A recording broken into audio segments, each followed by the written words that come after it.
So welcome back. This is Yeah. book four and day four. Yes. Welcome back. Today we are going to be talking about an interesting book called A History of the World in Six Classes by Tom Standage.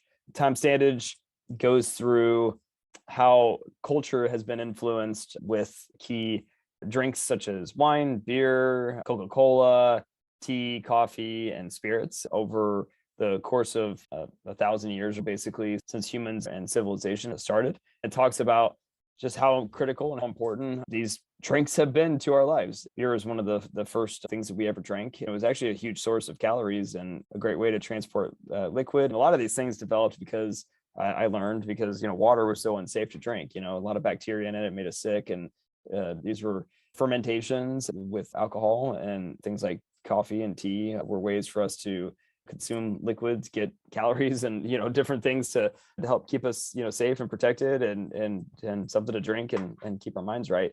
It was really interesting to learn about each one of these. He takes you through each drink and the individual. What I was struck by myself personally as I read through this, I made the title of this one, where would we be without alcohol and caffeine? What I meant by that is so much of our culture and history has been shaped around those two stimulants. Civilization in general has been based around this. One of the things that blew my mind was half of the globalization of this world the British Empire sailed around the world for was what they were on the hunt for was tea, and they were on the hunt for different agricultural, different products and things like that, where they were literally exploring the world just to find a leaf, a new source of a stimulant, because they found value in it. Because of that, they spread their culture around the world. They spread what they valued around the world. They spread their civilization around the world. It was just really interesting to see the impact that these liquids have had on our lives in general. My personal thought on alcohol and wine, or alcohol and tea and caffeine in general, is I'm a fan. I think there's a ton of value. And he talks a lot about this in the book about revolutions that are started in cafes, in Europe, when they're drinking coffee together. It brings people together, and it's another way for us to be in a symbiotic harmony with our bacteria and fungi brethren out there in this world, leveraging their unique skills to help us to continue to advance our ideas and communicate with each other and connect with other humanity.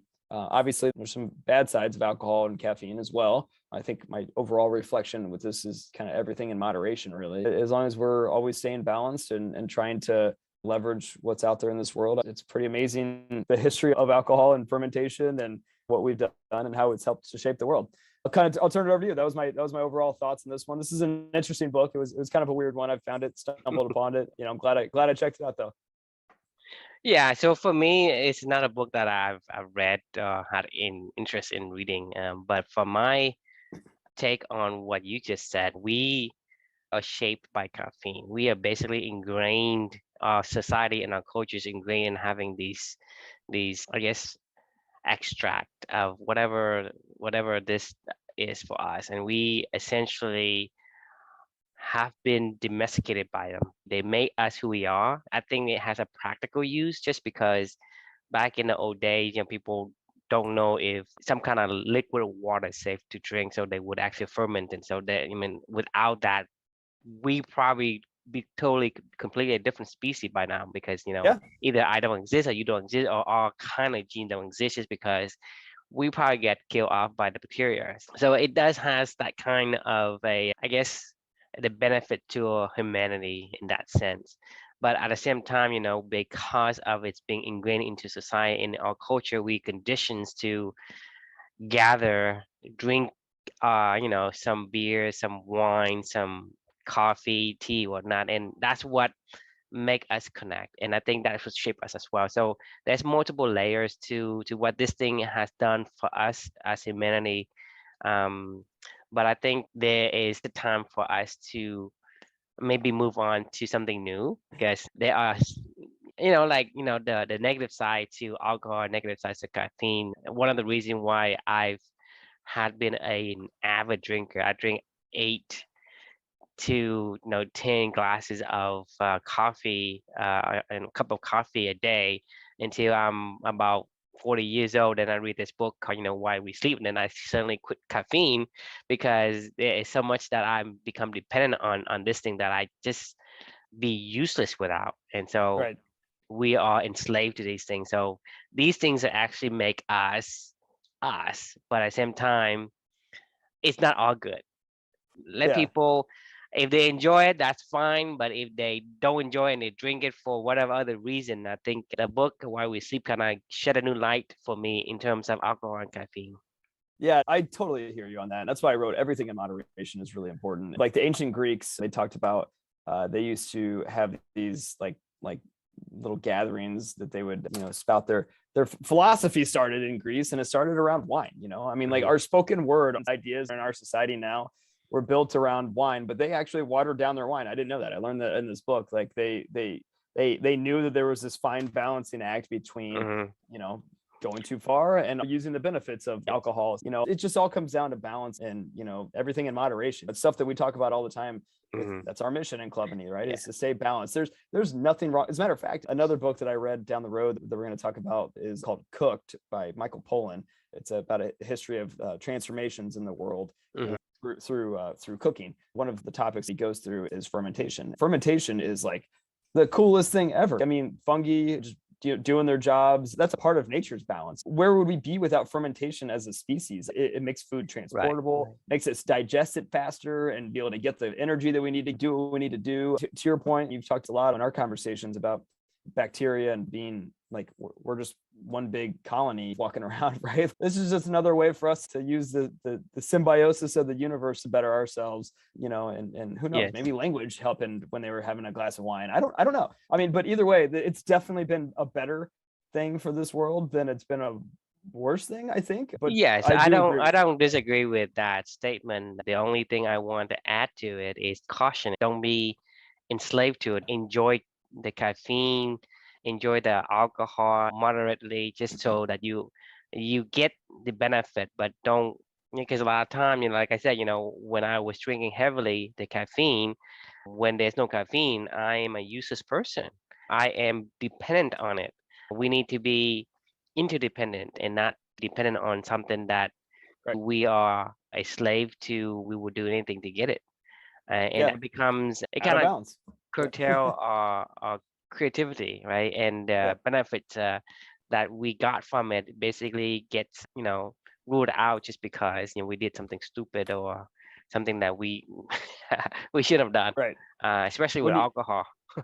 when you fine tune it all together, it can make magic happen, right? Like Right. when you get the right amount of alcohol, caffeine, or something along those lines in the right situation and everybody's under control, magic can happen, right? But if you get a little off balance, like everything in nature, there's a tipping point, right? And Yes, there's 8 cups a day is consequences too to be much. Yeah. paid. Right. Exactly. So it's an interesting book. I would say the question that I wrote at the end of this for people to ponder is what new best friend or brilliant idea began while drinking a cup of tea, coffee, Coke, wine, spirit? Think of all these coffee houses, tea houses, bars. That's just such a great place to go meet people, talk to people, and do what we do best, which is Yes. using our language to help better society. I mean, the thing is, it's funny. It's because, everybody, anyone that I've met, like that's new, I always met them at a coffee shop. That's They an say, important "Hey, you want part. to we grab coffee," and then we head out and become good friends or business partners. My go-to is Starbucks. Where's the Starbucks between me and you? Let's go, grab a cup of coffee. Now I switch to some kind of healthy green tea or whatever, but the caffeine I'm trying to minimize.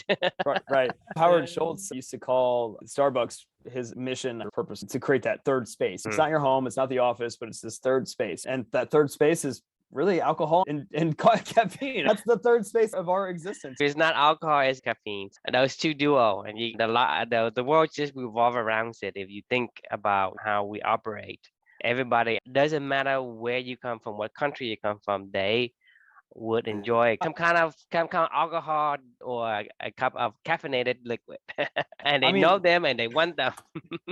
wars are fought over this stuff. The United States, where we live, wouldn't exist. I mean, the freaking Boston Tea But Party, Boston right? Tea And that all Party, and exactly. that all happened because there was a before that there was this big like rum revolt. They tried to tax rum, and then the whole Boston Tea Party thing happened, and then the American Revolutionary War. Tea, without tea, there won't be America, right? Absolutely. We wouldn't have to fight for it. The one thing that I will say before you cap this thing off is he mentioned at the end of the book, Coca Cola was kind of the only one that wasn't like a traditional caffeine product and or alcohol product, but Mm-hmm. that was more like a man-made creation. Actually, I didn't know this. Coca Cola comes from a coca plant and a cola plant. I don't know if you know that. They're both plants. That's why it's called Coca Cola. I had no idea that was the case, and it was Uh-huh. a powerful stimulant, obviously for caffeine, and coca is the plant they Mm-hmm. make cocaine with. Right. But that was a really interesting story of the globalization of a commercialized product that wasn't like a natural product. It's kind Mm-hmm. of man-made creation. So that was an interesting story to listen to. But he really kind of perked up my ears at the end of it when he talked about the one liquid that's really missing from this whole entire thing that he thinks will become probably the biggest player in the future. What do you think it is? What do I think it is? Don't know. It's water. For the first time in human civilization, water is clean and accessible more than it's ever been. This is what we had to make do with because we didn't have clean, accessible water all the time. Okay. Humans. He's basically saying that if he wrote this book 100 years later from now, it'll probably be like water is one of those key products that we all kind of. Yeah, we're probably gonna be water fighting house? over water, sometime in the future. Right. So the Howard Schultz of 2025, or I mean 21, 25 will be like, the water tycoon, where you make these water houses. Anyway, all right. But yeah, thanks for joining everybody today. And Yeah. we look forward to book 5 tomorrow, and keep up the learning mission. Right. Sounds good. We'll see you guys next time.